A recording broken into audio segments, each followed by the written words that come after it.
The Dallas Stars close out their 4-game road trip in style, grinding out a 3-2 victory over Seattle and snagging 7 of the possible 8 points on the journey. In the thick of the Central Division race, can the Dallas Stars catch the Colorado Avalanche? And Jason Robertson has to be on Team USA, right?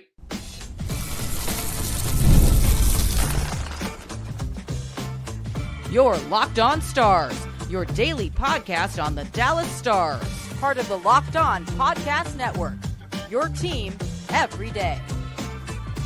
Howdy, Stars fans. I'm Joey Erickson, former producer of 105 Through the Fan. Please be sure to subscribe. We are free and available wherever you get your podcasts and on YouTube. And as always, thank you so much for making us a part of your day and making us your first listen. Welcome to a Thanksgiving edition of Locked On Stars, part of the Locked On Podcast Network, now the #1 sports podcast network. The Dallas Stars cap off their 4-game road trip with a 3-2 victory over the Seattle Kraken and take 7 of the possible 8 points on the trip. We're going to break it down. The Stars have checked off the Thanksgiving check mark. Of course, that is very important in the NHL. If you are in the playoffs at this point of the season, more than likely you will remain there by the end of it. And Jason Robertson has to be on Team USA, right? He's not on the bubble. He has to be there. Let's get into that and some questions floating around Team USA with the Olympics on the horizon as well. But let's break down this 3-2 victory over Seattle. But first, I want to make a broad point about the road trip as well for Dallas. 7 of the possible 8 points. Ironically, the team they were defeated by was the worst team in the NHL, the Calgary Flames, but when they were down 2-0, that was a good point. Although you had a 5-on-3, you would have liked to bury the Flames and take the full 2. But all in all, a wonderful road trip. But the broad point I want to make is I like how the Stars had to win a variety of different games in the 4 games outside of Calgary. But even in the loss in overtime or the shootout, they still had to battle in a variety of different ways. Vancouver was really pacey. It was fast. The Stars needed their power play. They also needed Jake Ottinger to be very, very sharp. He was excellent in the final 2 periods there. In Calgary, the Stars trailed. We know how good they are trailing in hockey games. They were down 2-0. They battled their way back to get the game to overtime. They needed their big boys, Jason Robertson, Roope Hintz, to help out, to earn a point. Then in Edmonton, it's just a blowout. It's an offensive explosion. The Stars go into Edmonton and just completely dominate a really, really flat Oilers team. They won a lot of battles. Were really hungry along the walls. It was grimy, but they also had their will with Oilers netminders. And then last night was just a grinded out, have to be engaged. It's chaotic. You're tired at the end of this trip. Seattle's fresh. You're just trying to hang on to a 1-goal lead. They never relinquished the lead. Seattle tied it a couple of times, but the Stars never trailed, which was massive. Their PK was brilliant last night. They were 5 for 5. Seattle had a 4-minute power play right off the hop. It was textbook penalty killing from the Stars. Esa Lindell was on the sheet for over 3.5 minutes of that 4-minute double minor to Alex Petrovic, who eventually took another penalty late in the game. The Stars were able to kill off. So a variety of different games on the road trip, which is always a good sign of a good team. They can win in different ways. They can win on power play. They can win with the special teams battle via the PK. They can win the grinded out low scoring games. They can beat you if they want to play a track meet. Just different varieties, different styles. That was a big takeaway from this road trip for Dallas, taking 7 of the possible 8 points. And last night was big. They were outshot 28-21. You could tell they were really tired at points, and having to kill off as many penalties as they did not help. And it was just a grimy. They only 2 shots in the third period. But I felt like they were in control of the game for the most part. I felt like they were in control. They were sloppy with their puck possession early. That first period, they were just coughing the puck up way too much. It got better as the game went along, although I think they would like to be a bit better with their management of the pill last night at points. I think there was some exhaustion and fatigue setting into some of the individuals. I think Gulutzan, who scored the game-winning goal as well. That's another thing on this road trip. Think of the depth pieces for Dallas that helped get the job done. Nathan Bastian last night. Rich Scovian has had a great road trip. I mean, so is Beck and Bork. Then you get Gulutzan, who was starting the year in Texas, rips one off the pipe and in. It serves as the game winner, his first goal as a Dallas Star. Just all different types, styles, individuals getting involved on the road trip. And it was a real eye-opening trip, I think, for Stars fans in a lot of ways. They're starting to find a rhythm. They seem to be comfortable in who they are, is how I would sort of explain that.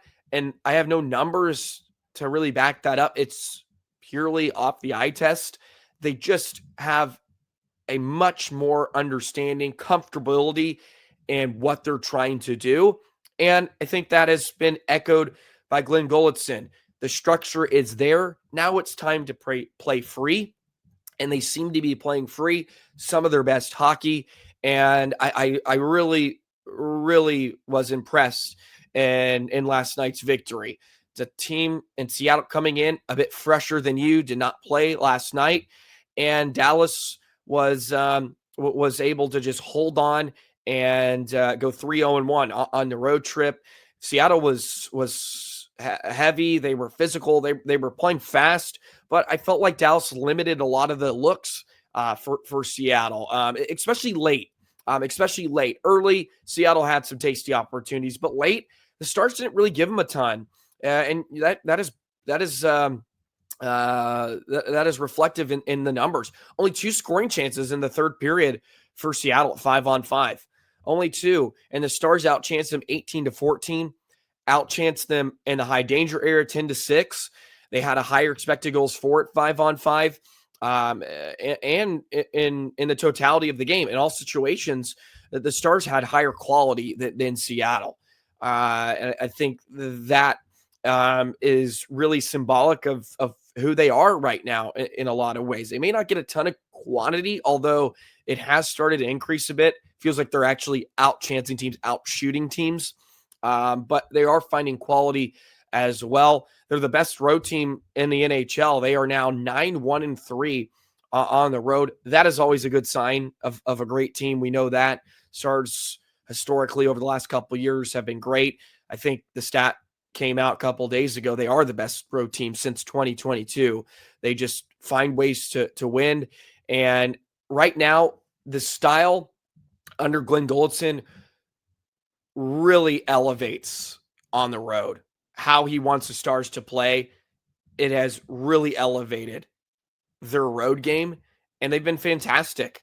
It's winning those one-on-one battles, 50-50 pucks along the walls. The forecheck for Dallas is strong. I really enjoyed and am impressed in the willingness for the Stars to chip pucks in, get after it, wear down the opponent's defense, force turnovers that way, hang on to pucks in the offensive zone, and score, right? Look at the Gulutzan goal.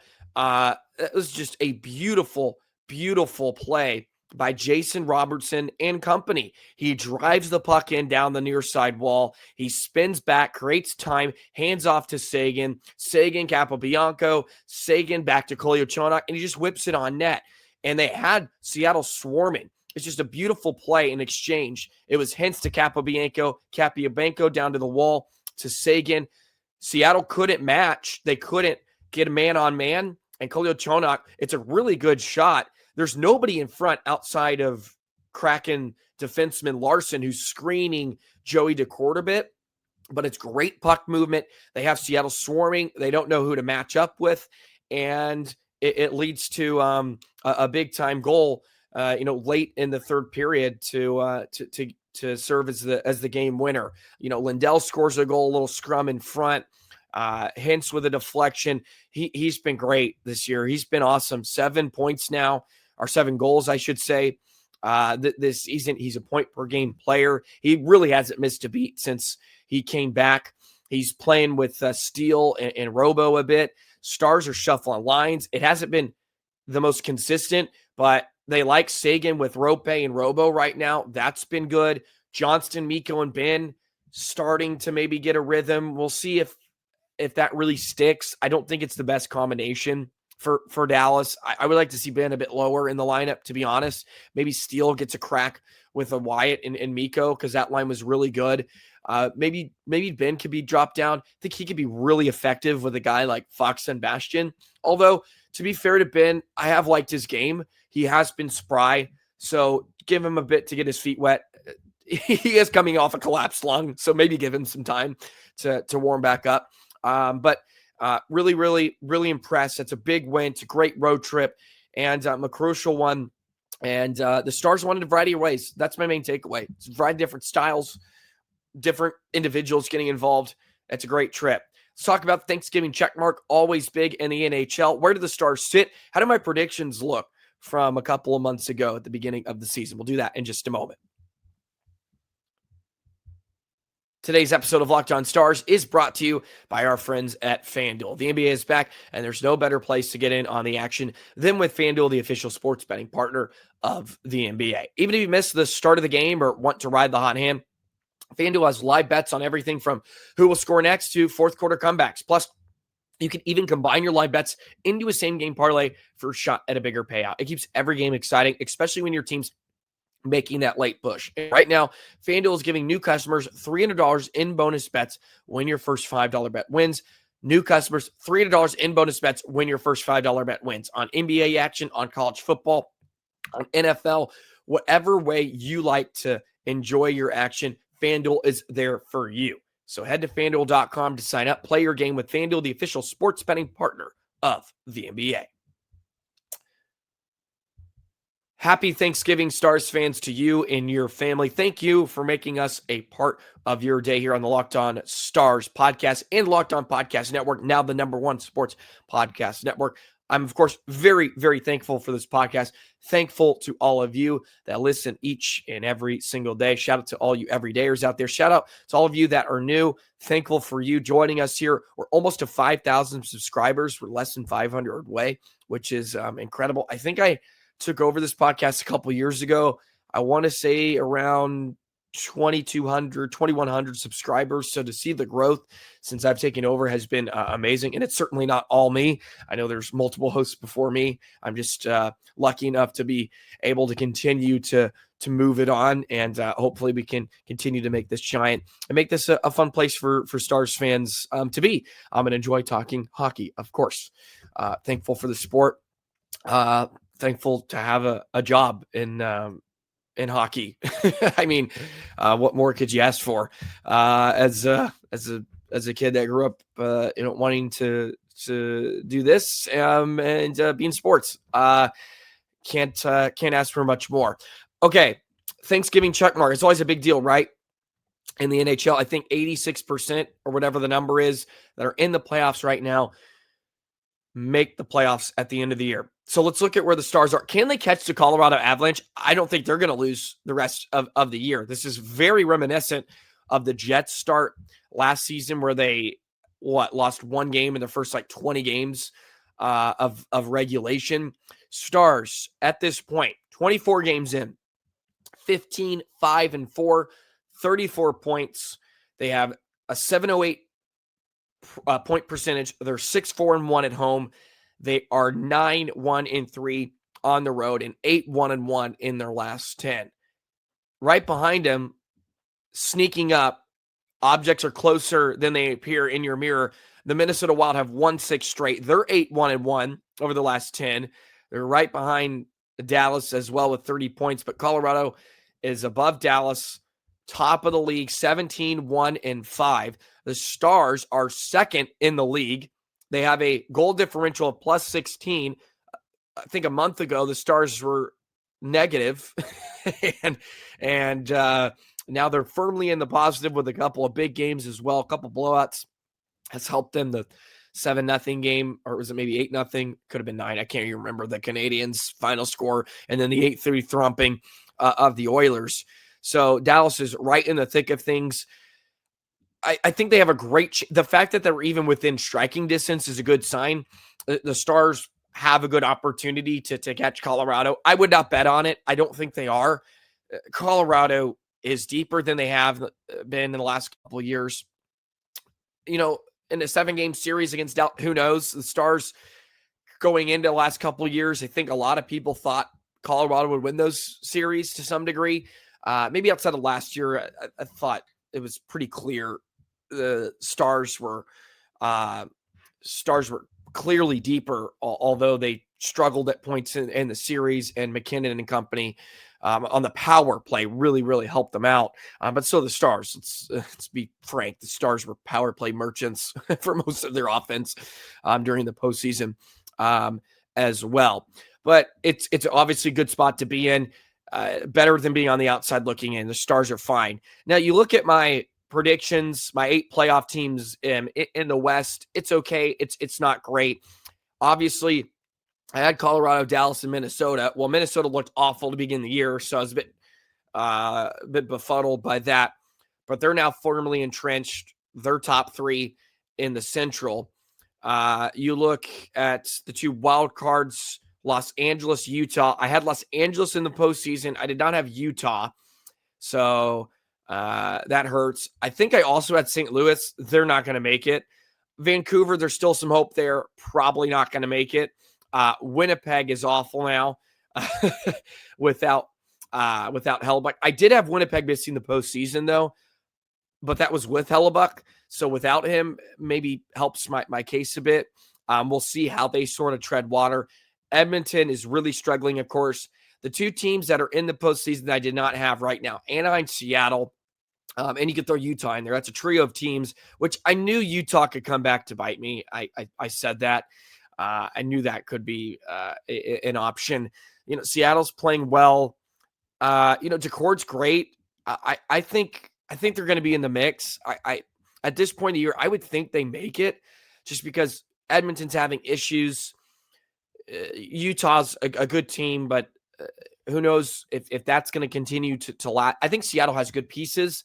I like the makeup. I really do. They just I feel like they got a decent core. They can't score enough, which that may not win them games in the postseason, but they can be stingy, which I think can get them there. And if they get good enough goaltending, the Kings are right in the thick of things. I think right now, if I look back at my predictions, I don't have them on me, unfortunately, but I sort of remember. I know I had Colorado, Dallas, Minnesota. Those are my 3 teams in the Central, I think, in that order. Actually, I may have had Dallas winning it. I had Los Angeles in there, so that's 4. Vegas, of course, 5, and the Kings, so 6. So there's a couple teams I'm missing, of course. Seattle, Anaheim. Anaheim, what a start for them. We'll see if it lasts. We see this a lot every year. There's that surprise team that comes out and has a great first half, and then they nosedive. I'm not saying that's going to happen to Anaheim because the Ducks, I think, are going to finish it. I think they're just a good team. All those draft picks they've accumulated, they're fun to watch. It's good for the league.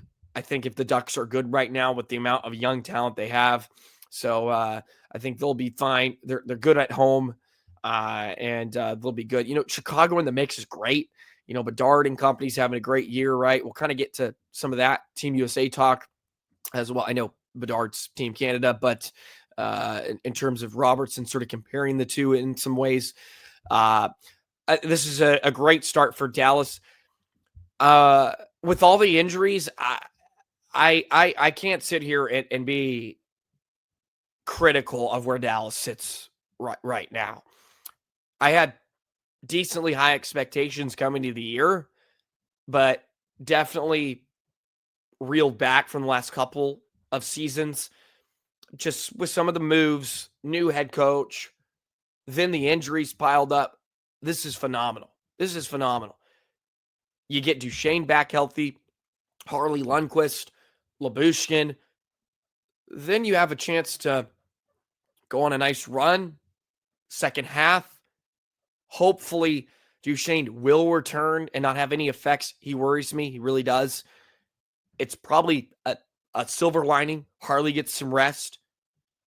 Lundqvist as well. They need them healthy. They're going to be big for Dallas moving forward. But look at the depth.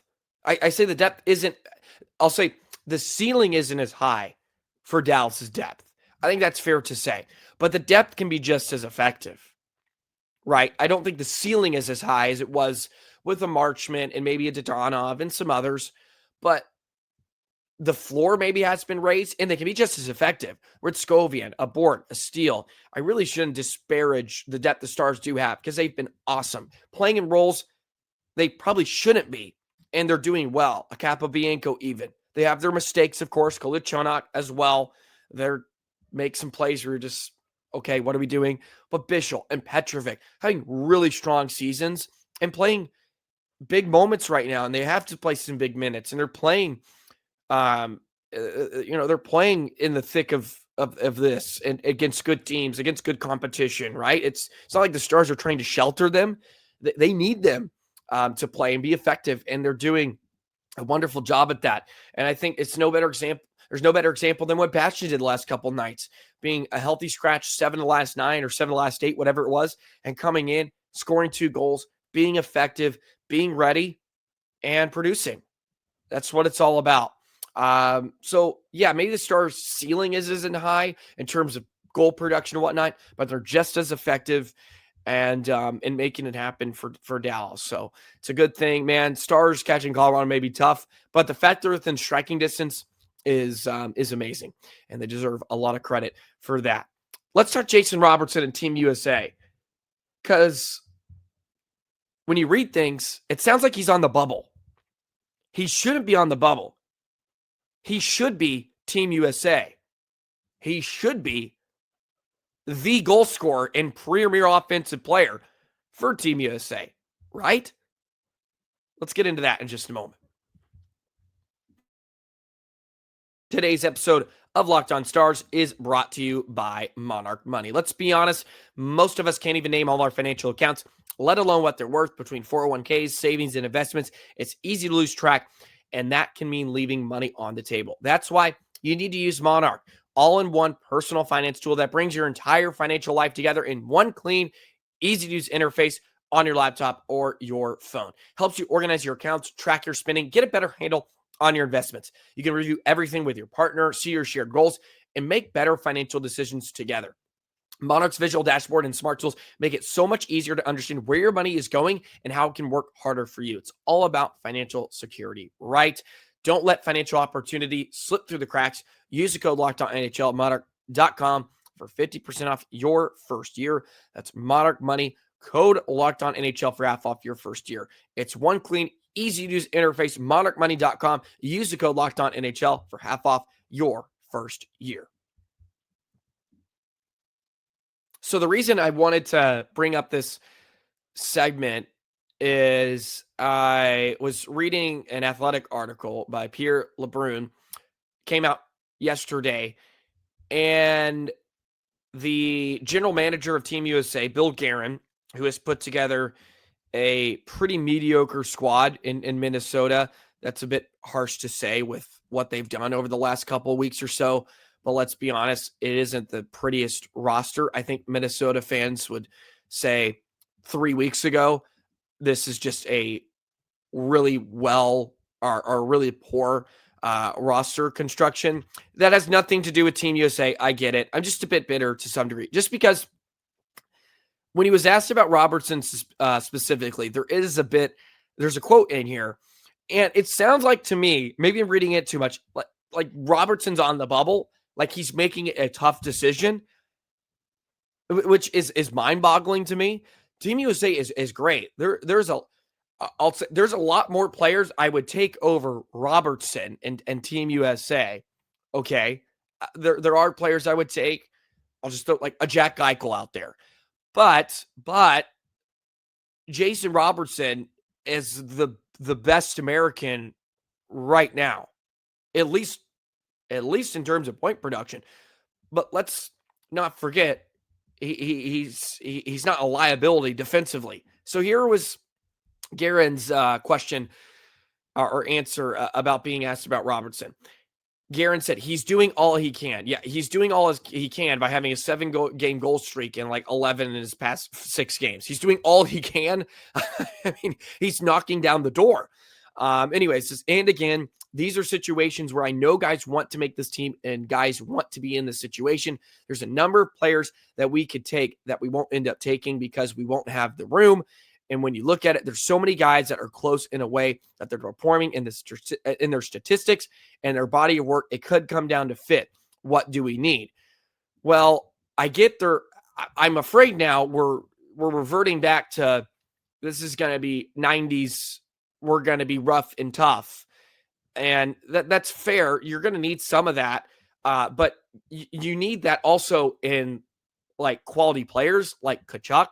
And such, like those type of players that are actually that can be skilled and make plays for you. We don't just want guys running around, trying to knock guys into next week. It is a bigger ice sheet. You have to take that into effect. It's going to be physical, of course. And look, there's players like Caulfield, Clint Keller, DeBrincat. There's some guys who are going to be on the outside. I don't think Robo should be a question. It would be, and again, I don't expect Bill Guerin to say he's going to be on the team, but I would like a little bit more confidence. Let's just look at Robo a little bit right now. He's 5th in the league in scoring. 5th. He has 31 points. He's tied with Eichel. So he leads Americans right now. The fact that he's even in the same realm as McDavid and McKinnon, I think says something. And you're going to need some help offensively. Let's be JT Miller made 4 Nations. I would think I would take him over JT Miller. Right. And it's not like Robo hasn't played in big games. I think that's going to be a big decision for some guys too. Well, has he played in some of these big, intense games? These international games can be a different level. Well, Robertson's played in some of the highest levels of like 3 straight Western Conference finals. He's actually produced okay. Again, I haven't been the biggest defender of Robertson's Stanley Cup playoff resume, although it's not horrible. But this is like a 4-game, 5-game stretch, whatever it is in the Olympics, maybe 6 max if you make it all the way. You're going to want a guy like Robertson with the streakiness he can provide, especially in the goal scoring department. So Guerin has another quote, says, "I'm a big believer in body of work. I appreciate the first 2 months of the season, but I've said this is not Pee-wee tryouts. This is not, just take who's playing well. If you did that, you wouldn't need a general manager or coaches. We're actually trying to build a team." That is fair. I think that's very fair. Robertson does have a good body work, and he's also just going scorched earth this season. I think you got to take that into account as well. I would just like a little more conviction about Jason Robertson. And again, I'm saying all of this like with 95% believing he's going to be on the team. I don't know how you could leave a Robo off here. The deadline's, the 1st of January, right? December 31st. So we're just about a month away. If you get to that point and Robertson's, let's just say he's top 10 in scoring, let alone top 5, and you leave him off, I don't think that's a great look. He's playing great. He deserves to be on Team USA is what I'm saying. And I may just be sending strays to Bill Guerin and Minnesota a bit in this segment because I want him to be there. Okay, I'm passionate. I want him to be there. Also, just a little more love for Robertson. Expected goals. He's 3rd in the NHL. Yeah, 13.3. He's 3rd behind Reinhart and Gensel. So he's pretty good in a lot of different ways. So just wanted to throw that out there as well. He's doing a lot of good stuff. Expected goals per 60 minutes. He's 15th in the NHL. That's pretty good. Goals per 60 minutes. He is top 20. He's doing a lot of good things. He's doing a lot of good things. And he shoots the heck out of the puck. You want guys to get shots on net, shots on goal per 60 minutes. He's second in the NHL. He gets pucks on net. We know that. So wanted to defend my guy Robo, although there was really no defending. Okay, I'm reading too much into this article, but it was something to get me fired up here on a Thanksgiving. That's going to do it for today's episode of Locked On Stars. Thank you, as always, for the love and support. Please like, comment, subscribe, hit that notification bell, never miss an episode. Let's get to 5,000 subscribers by the new year. That would be awesome. Some of you aren't subscribed. Subscribe, please. On Spotify, too. Leave a comment there. Thank you so much. Happy Thanksgiving to you and your family. Enjoy a great meal. Enjoy some football. Enjoy the weekend as well. I'm not going to have an episode out tomorrow. If I do, it's a giant surprise. So if you do, enjoy it. If I do get one out, I'm just going to say I'm probably not. I got to travel tomorrow. It's going to be a big ordeal. So I just don't think I'm going to really have enough time, and I'm just going to enjoy the day. So thanks, Stars fans, as always. Love you guys, and we'll see you in the next episode. So long.